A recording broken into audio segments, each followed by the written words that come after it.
And Professor Fung, please take it away when you're ready. All right, do you see my screen here, Michelle? Very good. All right, hi everybody. Thank you for making time on a Thursday morning, afternoon, evening with me here online. I first of all have to thank David and Michelle for inviting me. I'm so glad to be speaking here. I'm based in Dublin, and this is the campus view. Pretty good. No rain, so I do invite you to come and visit us in Dublin here. So I do chemistry education and the science of learning, and this are my address. You can take it and visit our website here. So. So I want to give you a bit of background of my training first. So for my bachelor thesis, I did organic synthesis. I was very loving OChem. And then in master's, I switched a bit to the industry side because I got a scholarship. And then I had a chance to visit Lewis Hafen a little bit in BASF, did my master's in TUM. And then after that, for my PhD, switched again to analytical chemistry, where I spent 6 years doing experiments. And since then, I've been a believer of lifelong learning. So, taking professional certificate in the ESG, this environment, social, and governance, right? Then, of course, I did a Fulbright last year at Stanford for a few months, working with teachers from the chemistry department and also the graduate school of education. Now, between those moments here, I also spent 1.5 years in industry, working on multiple internships, working in QC, QA, R&D, marketing, business development, just to make sure that I know what I'm good at, what I'm not good at. And I find that I'm a really people person. But the best thing I learned from this internship is that I work with people without education, who are blue collar workers, who maybe just had 6 years of education, right? And but they are very hardworking, and I kind of talk to them like, what is your purpose of working? What's fun about working? They just say they don't think about it. They just work, get a paycheck, and feed the family, right? So I thought they're very responsible, but they couldn't see the future because these are people who are just not on the job, right?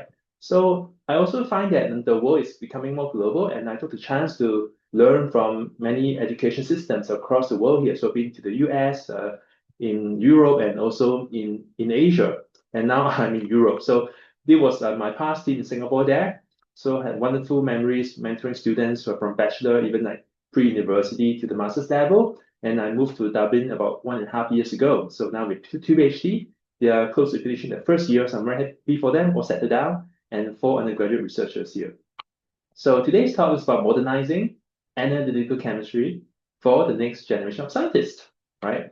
So I want to first by saying today's talk is about science of learning, okay? Science of learning is not about learning science, but about learning, the mechanism of learning. And I want to make three assumptions first. Now, most people want to learn, we want to upgrade, we want to get better in things, right?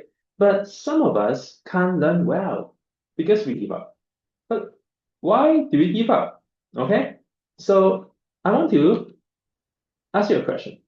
If you have kids, you have seen kids around, or you were kids before, what do kids do when they are in a toy store? Tell me, talk to me. I mean, Michelle can talk to me. Anybody can just jump in, right? What do they do? Okay, they touch everything. They touch everything, right? So it's because we learn by touching. Okay, we learn by feeling. If it's something physical that we can see, we want to touch it. Okay, and this is a picture taken from my lab. I was teaching in NUS Singapore, and you look at these students who are 17, 18 years old. Their eyes expression, this emotion, they're very curious about what I was holding. I was asking them, what is this apparatus? They couldn't tell me, but you can see that their eyes glow up. Okay, so the last assumption I make is people give up learning because they don't see it and they don't feel it. And that's something I find, especially in analytical chemistry, right? If we teach, just slides in two-dimension picture, they might not see it. So I want to give a background of some of the work that I've done in the past, and I think moving forward, some of it will still be relevant. One is using virtual reality. How do we create scenarios that we do not want to happen in real life? Accidents, explosions, injuries. And in every lab, there's always safety concerns. And of course, when you try this, students know that, even teachers are very careful, even there are protocols, there's still a probability that things will go right, go bad. Okay. So I think using VR, I've tested that it could also elevate interest in learning analytical chemistry. The second thing is, right, now we teach on the blackboard, on the whiteboard, right, which is cool.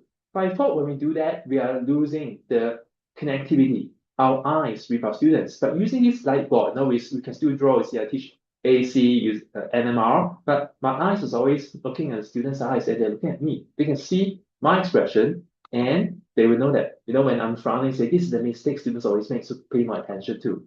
And the next thing is using AI, but not just using a chatbot, there's a Gen AI, but how to use large language model to pull data and generate a platform. So my students who's now in Cambridge third year natural science is going to Brown to do AI chemistry soon. As a whole team, we are funded to build this platform to learn mass spectrometry. And we deliberately choose mass spectrometry because NMR, many people have done it very well. We want to do something very hard. And we find that it is so hard to make questions about mass spectrometry because we do not want to just make things up. We want to use real data, but to do that is very effortful. You cannot just throw a few lines, right? So what we did was we take open access this data, this spectra, and then we put it inside this online platform so that students can keep on trying it, without fear of failure. Okay, so this is the thing, yeah. And the hardest part is actually giving the other options that's close enough to the right answer. You don't want to just make it so easy that, oh, that's the correct one, the rest are just too easy. Yeah.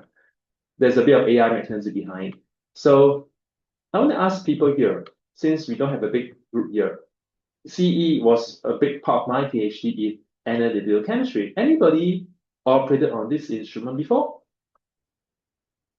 No? Oh, okay. I see Michelle's head. Okay. It's actually no. It's an instrument that's big and not many people know about it, right? Not people know about NMR, mass spec, right? But CE, some people like, huh? What is that? Okay. But that was my PhD. So I struggled in my first few months. There wasn't any YouTube videos. There wasn't many guys. There was only like manual, right? So it looks like this. Okay, you have you open this door. You have a cartridge, and then you need to burn the window, the copper oxide, and then scrape it off. Be careful and push it through. So lots of hard work there. Okay, I used a backburn for my research there, and I thought, if there's no guide, let's make a video. So I put on my GoPro and then I, just make some videos and put online there so people can learn and they thank me for that. I did that also with NMR because the thing is very real. It's from our eyes. It's as a scientist, when you like right now, right, I'm operating. This is what my point of view is, and this is what you, as a scientist, will see it. Those videos are not easily available. They are like from third person point of view. So this is from my eyes, okay? So I was just learning from my mentor, my senpai, what they're doing, just recording, okay? It's realistic. And if you're trying to convince a student that you're not boring, the teacher, you have to get into the space of realism, okay? It's okay to be a bit shaky. It's okay that, the sound quality is a little bit not so professional, but it's real, it's instant, it's live, okay? So I was wearing this Google Glass at the time, right? If you have the camera hold there, yeah, just to make sure I don't capture people's the data, but you see what I'm saying? Yeah, it was very good. So, and I was very curious, how could we innovate learning AC? Okay, so I looked up the definition. That was a few years ago before there was AI. Okay, I didn't even use ChatGPT. Now, let me just read quickly. AC is the science of obtaining, processing, and communicating information about the composition and structure of matter. In another word, it's the art and science of determining what matter is and how much of it exists. Guess where this definition come from? It's not from the Oxford Dictionary, okay? It's not from AI. It's from ACS, okay? And it's kind of validated by many of these chemical society. Now, so AC and a chem forms the backbone of countless scientific industrial applications. I mean, in fact, every chemist, right? To some extent, we are all analytical chemists. We have to tell people that.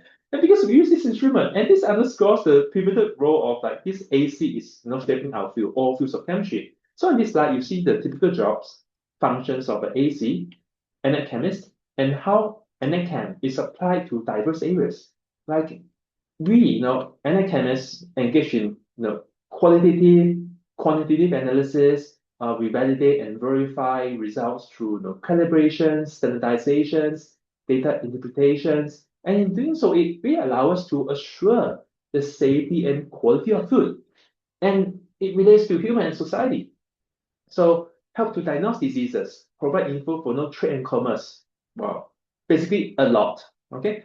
But I think there's something that Charles and Riley, and everybody knows him, if you're an academist, he was one of the most celebrated and distinguished analytical chemists of the 20th century, last century, right? So, and he summarized it basically, he said, analytical chemist is what analytical chemists do. And I think this sums it up perfectly. It is simple, it's true, and just capture the dynamic nature of the field, right? And if you use this to talk to young people, you don't say. And that can is what and that can do. What do you mean by that, right? But anyhow, for those of us who know him, read his literature, you get what he's saying. So what we can do has been changing and improving the lives of people for the past decades. And this timeline you see on the slide show how far we have come from the 1900s to now. And the importance of knowing what is hot in the analytical chemistry now is really echoed by the ACS, American Chemical Society, which highlights that employers tend to recruit analytical chemists who know how to use increasingly sophisticated instruments used in today's laboratory. So if you call yourself an analytical chemist, you better know how to use some complex instrumentations. But do you have the access to it? Do you get enough practice? Right? Do you have limitations from a lab or from a university? That's another thing. So our field is constantly evolving, and what we do as NA chemists is also evolving. So if we were to teach our students NA Chem, we have to evolve as well. If not, they won't be future ready. Okay. So what I did 2 years ago with my students and professor, my PI was that, okay, let's do a survey first, right? And we look at the courses, curriculum across major universities around the world and take a look, what are they teaching in the NetChem curriculum? And we find that for the last 15 years, there's not much a change, right? So here are the topics in the 1998, okay? And here is the 2021, okay? And there's not much difference when compared because there's still UV spectroscopy, there's HPLC, there's chromatography, there's mass spec. Yes, we have to keep those, okay? Those are here to stay for some time. But it's time to bring in some fresh perspective and modern techniques, right? And what hasn't been really taught much yet, okay? So this is the three of us. Clarissa now is applying scholarship to do PhD to be an chemist. If you have a scholarship, talk to me. I can let her know. Professor Sam Lee is my PI. He's a loving mentor, very kind person. That's why I could flourish during my PhD. And right now, he's retiring this year. Yeah, and that's me.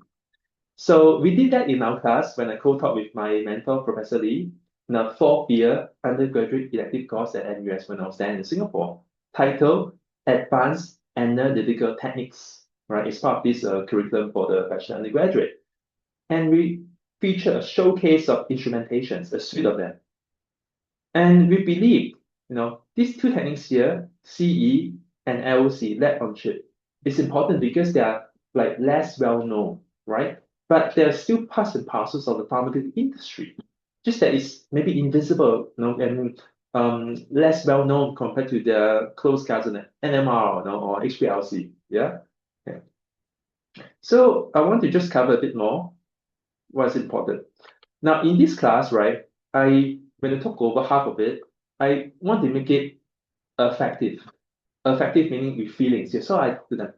Oh, what do you think NF Camp has to do with your life? You do some research with some papers there, and the groups came up with food, and then they really put on a presentation. I say, tell us how you can make it, and they really put in even these props and the costumes. I'm really happy for them. Analyzing LPS, heavy metals, and food there. So, and for me, when I did my last lecture, I also brought in some very traditional equipment that I've not seen before. So I was carrying this. I used to live, so it wasn't that heavy for me. You're just carrying and walking slowly. I asked them, what is it? They couldn't tell me. Because they have not seen before, they have not touched it before. Then now I took this box out. Then they're like, oh, okay, I think it's a weighing instrument, but what is it? So I let them come up to me and through it. There was the balance in the past year, right? So and the feedback was good because they could now see something that they learned from textbooks, maybe from an image or even like from a text there. So as teachers in the NACAM classroom, we must be concerned how we teach and what we teach there. So do you know Royce Murray, Michelle? This electrochemist pioneer and former editor, right? Yeah, of AC, yeah, for 21 years. Okay, he was editor in analytical chemistry for 21 years. And it says the changes occur in what analytical chemists do, right? Educators must recognize that. So what is taught as AC truthfully defines the topic. Okay. Basically, what we teach in the classroom shapes the future of the workforce. If my students who graduate with a degree, good school, and they do not understand or know how to pick up a new instrument, that's bad. And I think we are responsible. Okay. Yeah. So, and then we look at the literature from J.K. Mack, and this is from a 2015 paper, 10 years ago. We talk about the core concepts. What are the threshold concepts? I liken it to like the first principles, right, of NACAM. Molecular behavior, stats parameter, chemical equilibrium. You can even add on thermodynamics there, right? If not, how do you justify, capillary flow, things like that? And there's also hands-on learning. So this is from a more the science learning, which now I'm focusing my research on. You have to make it personal, make it applied, and make it effective, with feelings there. So there's a Bloom's taxonomy, Novak's theory of education, and Klopp's learning cycle. You will try, fail, and use your experience there, experiential learning. And the last part is about accessibility. If you're from a community college, right, are there any avenue for our students there to even go to a national lab, to go to a collaborators lab, to just at least, experience firsthand what is that instrument I've been learning from textbook. Okay, so it's about just getting logistics and cost done. Okay. So let's see how we are doing. So we survey across the world. If the numbers are too small, it's because we lack data, not because there's no data. Because all these are done online. So you have to look up Google, we just look at the department website. So we first go to the QS ranking, and then we go to each of the department website, and then we see, okay, do they even have an analytical chemistry program, professors and then classes to teach. So we really scour. And that was before the time of AI. So it was really a lot of manpower there. And then we look at how many courses, right, has CE, how many courses taught EC electrochem, right, and are they taught in chemistry department for LOC or are they taught in engineering department?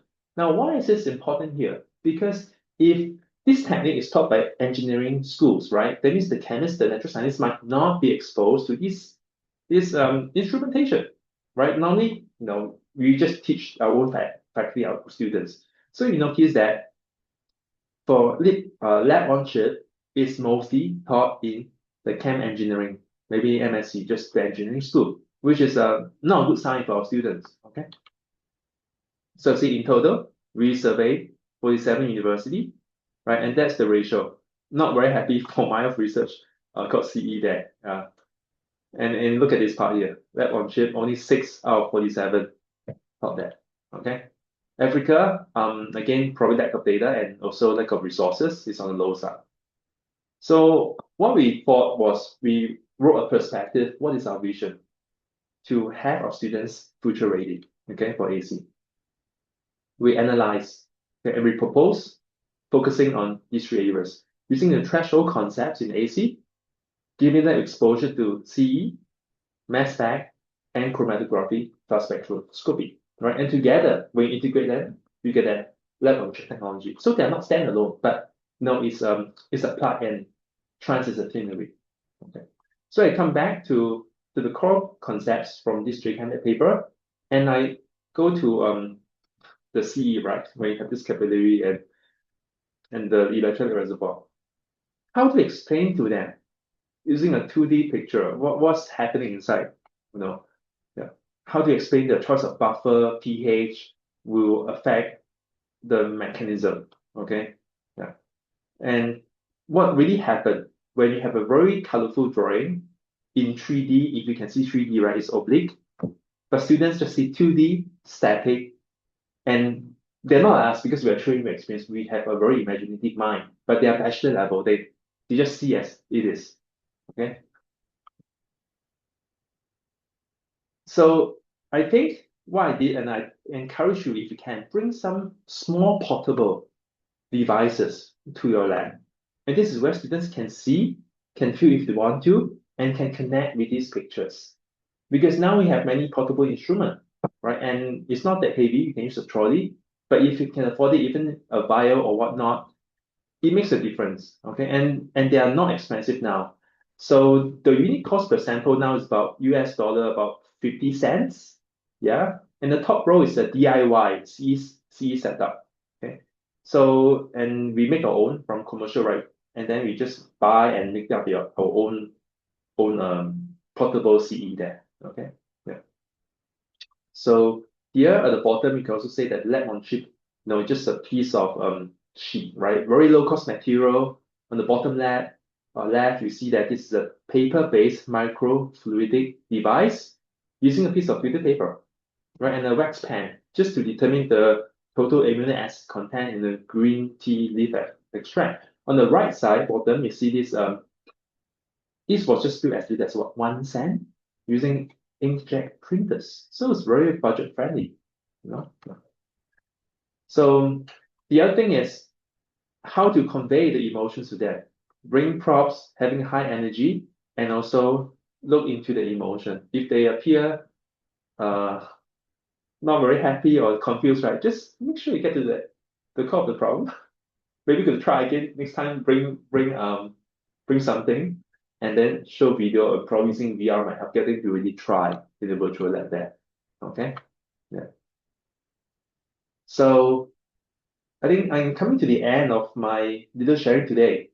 So I think that to prepare to train the next generation of scientists, especially in NACAM, we have to augment how we teach using this technology that I've shared, right? Because the cost is really not a thing anymore. I've given some examples on how do you use low cost, right, to bring your NACAM lab to the classroom, and at the same time, articulating why NACAM is still a big part of chemistry and research today. Because let's say you use CE, such a minute sample, how many microliter do we use? It is low solvent consumption, green chemistry, nanoliter volume of reagents, which means you generate minimum waste, right? If you can build the story and link it to climate change, I think the young people, their ears will open up a bit more. And even now for the lab on chip, this is biodegradable materials like paper and wood. They can be used for device fabrication. So CE and the LOC technology is more than just advancement in the NET techniques. They are really the future of chem ed, you may see. Okay?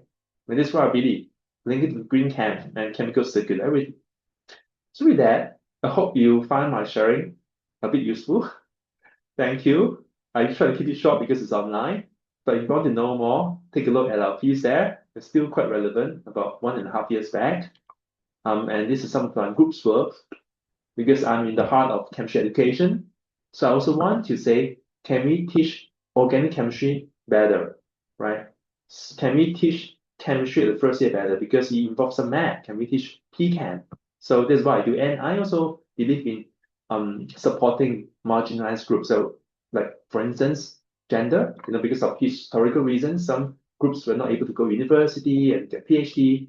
And you look around how many chemistry professors are in a general, chemistry school, right? So we need to level the playing field.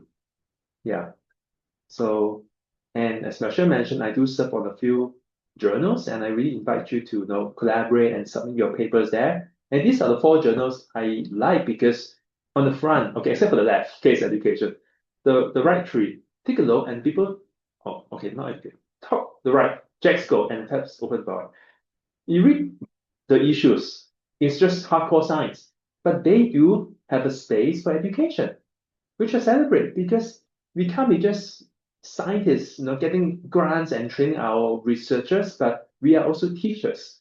We go to the schools, we teach our students who are as young as first, second year. How can we build science to them, especially in today's climate where science is being dosed with a lot of water, okay? A lot of pushback. How to give them the trust in science? Yeah. So it's through education, through our energy, enthusiasm, right? And bring cross. So if anybody would like to send your students to Dublin, feel free to join my group. We are very diverse, international, and we're based in Dublin. Yeah, so that's my profile and happy to connect with you. Thank you again. Thanks so much. Are there any questions for our speaker?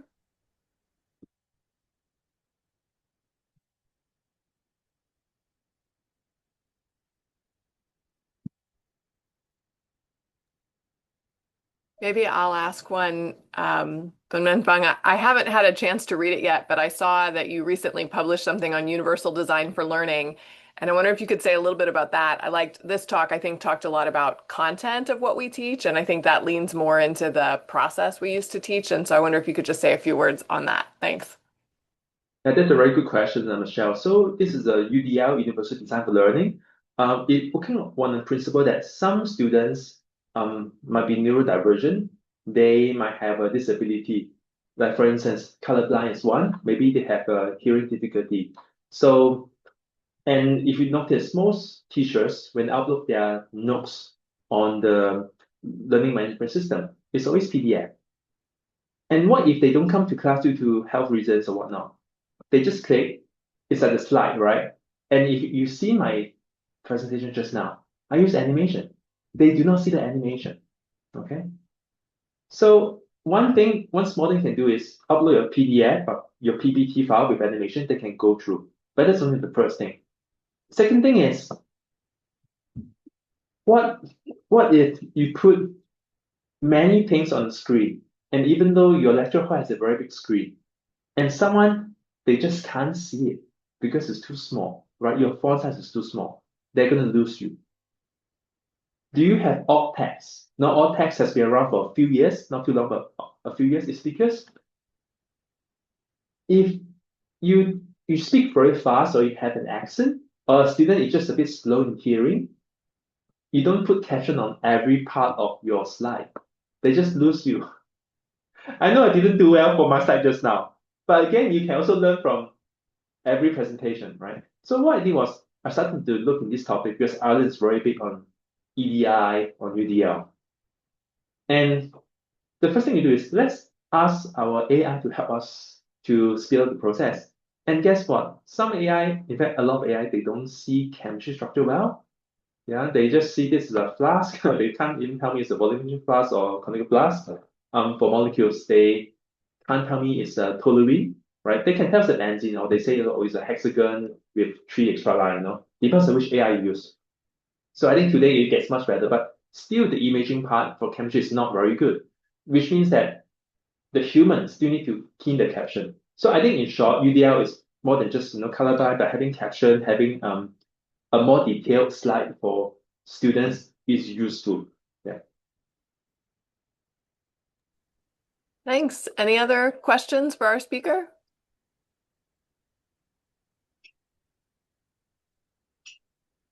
Go ahead, Bhavik.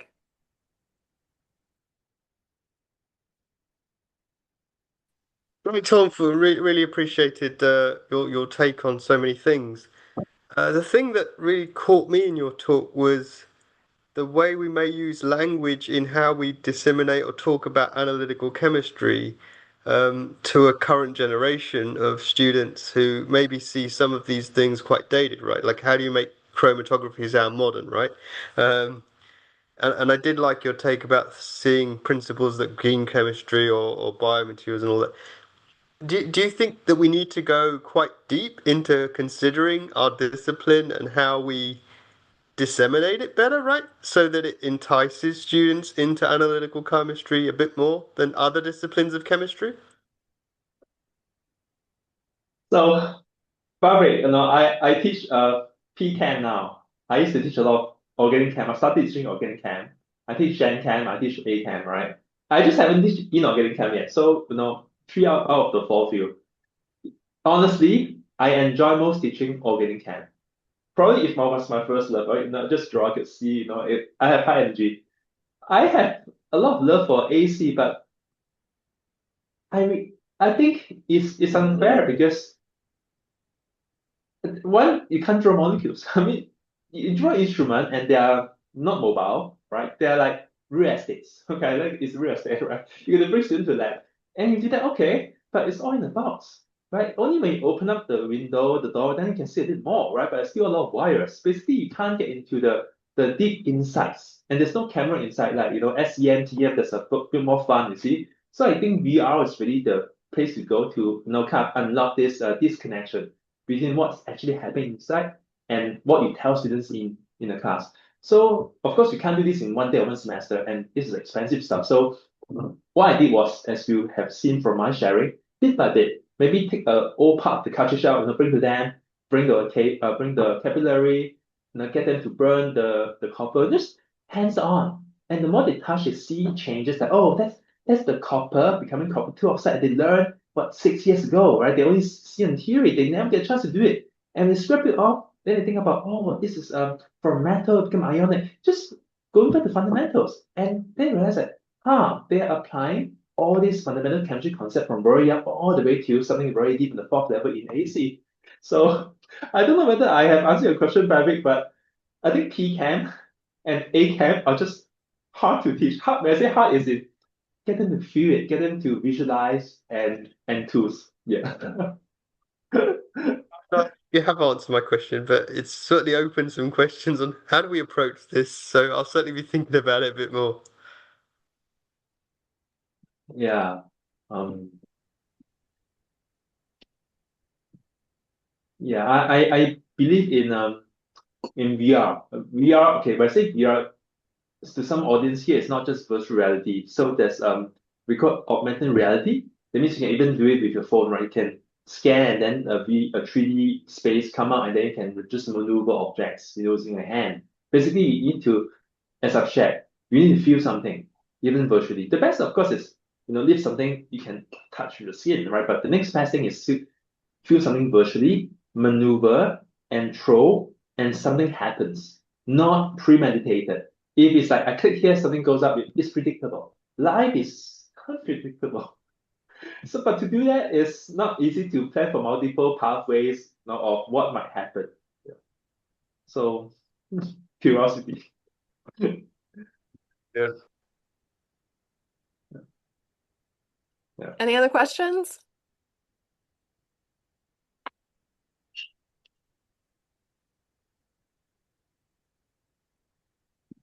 Yeah, Susanna. Hi, thank you so much for such engaging presentation and for advocating for Lab on a Chip. Actually, you convinced me to introduce it in my analytical chemistry course, which I do not teach it because by the time I get into electrochemistry, it's the end of the semester.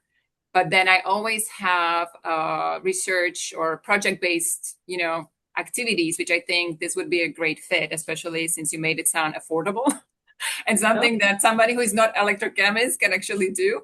So thank you, I appreciate it. What I was really wondering about, how does your lecture look like? I'm totally with you. I'm super enthusiastic. When I get them into the lab, this is where we do a lot of hands-on, and I think the labs are, the core of what we do. But what do you do in your lectures? Do you do active learning? What do you do? How do you make it engaging? How do you make it come to life? Thank you. No, that's a core question. So I believe in active learning, and I believe in teach less, learn more, especially for courses like analytical chemistry, because AC has a reputation of being dry, even though we use solvent, pun intended, right? Like it's just like okay, equipment, know the mechanism, know that they come in, we kind of lost the plot, right? So it's of the art of teaching. We need to change people's assumption, okay? And to do that, first of all, they know it's content heavy because they hear from seniors. I'll tell them, oh, for a 10-week lecture, each week I see you 2 times, but now I only see you 1 time. The other half, I'll make all this very high energy video that I record. But just watch it. This is your homework. It's a bit of flip classroom. Also, they feel good because they only come to school for my class once a week. It's 50%. That's a win. You make yourself win, right? Because the lecture content, I put it up, is up to them, right? If they don't follow through, is the responsibility. It's not me, right? So in my class, I do a bit of little quizzes. These are low stake, right? And that also then practice to prepare for the assessment. So again, it's a win. I teach a bit just to make sure they don't lose me. If they can't watch my video, I just quickly go through some of the essential content, okay? And I will always bring a prop. And I get them to work in groups, just discuss. What do you think this device is? How come people have so many color? Does the color relate to the size? Why is it yellow? Not just something very innocuous, but it's about thinking critically. Because if they assume that instrument, oh, that I can just pay 15,000, right? I get an instrument that works. I have in the issue I call the engineer. Then students are not thinking, they just outsource this to the engineer. But no, right? So I do this in my class and I find really good videos. I record my own in my actual lab. So that I realize that it's the teacher who really have experience. And even like I said, the video can be not that professional, it's a bit bad, but they know it's real. Yeah. We cannot bring them to the lab because of logistics. We bring the lab to them.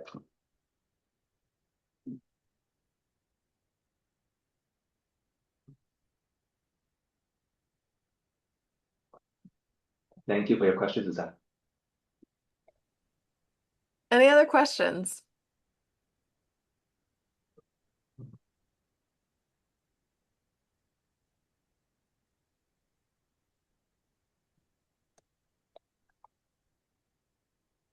All right. If not, let's thank our speaker again. I'll be sending out the recording to the addresses of everyone who registered if you'd like to share this with someone. And if you haven't subscribed and you're interested in the talk in May, please click through the link in the chat to register. Thanks so much. What a great talk. And I hope to see you all in a month. Thank you for having me. Thank you all. Take care.